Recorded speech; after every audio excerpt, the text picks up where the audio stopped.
कल जो Haryana staff selection commission ने ग्रुप सी के नतीजे डिक्लेयर किए, रिजल्ट जो जारी किए, उससे एक बार फिर ये साबित हुआ कि माननीय मुख्यमंत्री मनोहर लाल ने जो हरियाणा में एक व्यवस्था बनाई थी, बिना पर्ची बिना खर्ची के सरकारी नौकरी, वो आपने कल के नतीजों में देखा है। और हरियाणा के अंदर जो उत्साह का माहौल है, आप गांव में जाएं तो आप पाएंगे, क्योंकि कल से मैं लगातार ग्रामीण क्षेत्र से मेरे पास लोगों के फोन आ रहे हैं, लोग जानकारी दे रहे हैं।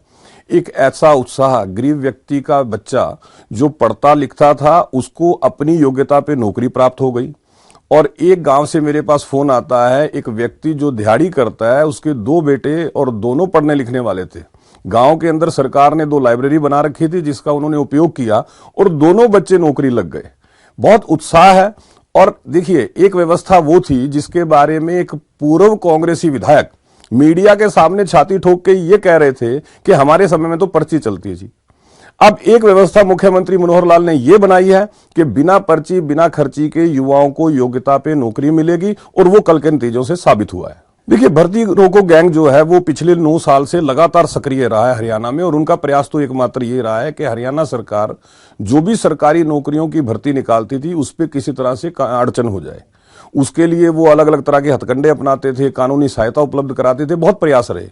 लेकिन एक सुखद पहलू ये है कि वर्तमान सरकार के द्वारा दी गई कोई भी नौकरी कोर्ट ने रद्द नहीं की।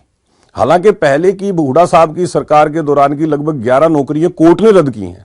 वर्तमान सरकार ने अगर कहीं यह महसूस किया कि किसी एग्जाम के अंदर कोई नकल हुई या किसी तरह की कोई कोताही हुई, तो सरकार ने ही उसको रोक दिया। लेकिन कोर्ट से हमारी कोई नौकरी रद्द नहीं हुई, और भर्ती रोको गैंग को तो मुंह की खानी पड़ी कल के नतीजे आने के बाद। और कुछ बच्चों ने तो मुझे खुद फोन करके ये बात बोली कि देखिए, भर्ती रोको गैंग ने तो प्रयास किया, लेकिन सरकार की कार्यशैली की वजह से आज योग्य बच्चों को नौकरी प्राप्त हुई है। मैंने अभी जैसे बताया कि एक पिता ने जब बताया कि गांव में 2 लाइब्रेरी जो सरकार ने खोली हुई हैं, उसका उपयोग उसके बेटों ने किया, क्योंकि वो तो एक दिहाड़ीदार था। उस व्यक्ति के पास इतनी आर्थिक उपलब्धता नहीं थी कि वे अपने बच्चों को किताबें उपलब्ध करा सके। वो तो यहां तक कह रहा था कि साहब, हमें तो कई बार फार्म भरने के पैसों की दिक्कत हो जाती थी। मुख्यमंत्री मनोहर लाल ने जब कॉमन एंट्रेंस टेस्ट का सिस्टम शुरू किया, उसका लाभ भी बच्चों को प्राप्त हुआ।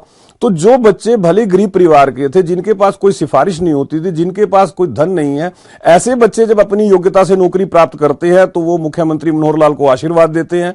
और कल जितने फोन मेरे पास आए, हर व्यक्ति, हर अभिभावक मुख्यमंत्री मनोहर लाल के लिए दुआएं मांग रहा था, फोन पे मुख्यमंत्री मनोहर लाल को आशीर्वाद दे रहा था। और यही व्यवस्था परिवर्तन का एक बहुत बड़ा सूचक है। डिस्ट्रिक्ट सिरसा के अंदर गांव है रिसालिया खेड़ा, उस एक गांव से 38 बच्चे नौकरी लगते हैं कल जो रिजल्ट डिक्लेयर हुए हैं उस रिजल्ट के अंदर।